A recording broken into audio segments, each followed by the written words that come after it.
몇 년 전에 미국 정부에선 340억 원을 몇 개의 대학 연구소에 투자해 세포 표면의 글리코 영양소가 어떤 역할을 하는지에 대해 연구하게 했습니다. 거기에서 밝혀낸 사실은요, 실제로 영향을 준다는 겁니다. 여기 기사가 있는데요. 오클라호마 데일리 신문입니다. 오클라호마 대학교도 정부 지원을 받는 대학 중에 하나였거든요. 여기서 연구한 건 낭포성 섬유증에 관한 거였는데 어떤 게 밝혀진지 아십니까? 낭포성 섬유증에 걸린 사람들은 세포에 침입한 독특한 박테리아를 갖고 있다는 것이었고, 세포 표면에 있는 당 단백질의 생산을 막고 있는 세포의 생산 능력을 손상시키는 걸로 밝혀졌습니다. 그러니까 낭포성 섬유증 환자들은 공통적으로 당 단백질 줄기들이 손상되어 있었고, 모든 당 단백질 구조들이 변질되어 있었습니다. 그들은 낭포성 섬유증의 치료법을 연구 중이죠. 하지만 전 텍사스에서 온 11살의 한 소녀가 10,000명이 넘는 청중들 앞에 서서 이렇게 얘기하는 걸 들었습니다. 어릴 때부터 전 18살이 되기 전에 죽게 될 거라는 걸 알고 있었습니다. 그런데 어떤 분이 저에게 이 글리코 영양소에 대해 알려주었어요. 그 몇 달 만에 전 태어나서 처음으로 음식을 제대로 소화하게 됐어요. 지난주엔 다른 50명의 소녀들과 함께 장거리 크로스컨트리 마라톤에 참가했는데 거기서 전 4등을 했습니다. 낭포성 섬유증에 걸린 아이들은 뛰질 못합니다. 간신히 걸을 뿐 숨쉬기도 가쁘죠.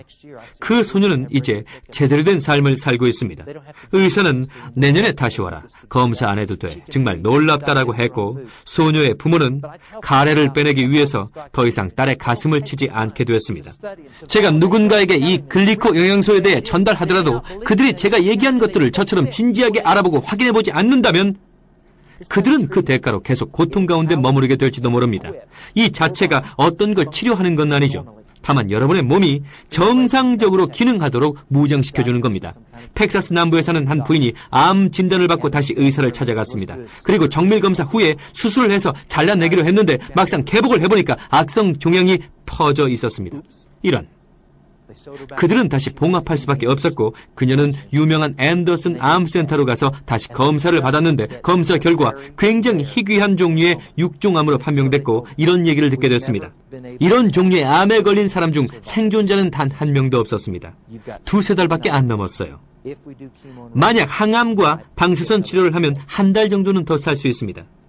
그날 그녀는 집으로 가는 길에 2시간 반 동안 남편에게 단 한마디도 하지 않았고, 남편도 말이 없었습니다. 그들은 완전히 희망을 잃었던 거죠. 그러다가 오늘과 같은 정보를 듣게 됐는데 20개월이 지난 지금 그녀는 암에서 해방되었습니다. 그녀는 죽지 않았고 건강하게 살아있습니다. 이것이 그녀에게 희망을 줬고 그걸 행동으로 옮겼죠. 이건 질병 치료제가 아닙니다. 여러분이 어떤 병과 싸우든지 상관없이 이건 질병을 다루는 것이 아니고 우리 몸이 정상적으로 기능할 수 있도록 무장시켜주는 겁니다. 여러분께서 오늘 함께 나눈 제 말씀을 못 믿으신다면 더 나은 삶과 더 건강한 삶에 대한 기대로 여러분의 가슴이 벅차오르지 않으신다면 직접 알아보시길 바랍니다. 여러분께서 시간을 갖고 알아보신다면, 그래서 확신이 들게 되면 여러분의 가슴은 벅차게 될 것입니다. 더 나은 삶, 더 건강한 삶에 대한 새 희망을 찾게 될 테니까요. 여러분 감사합니다.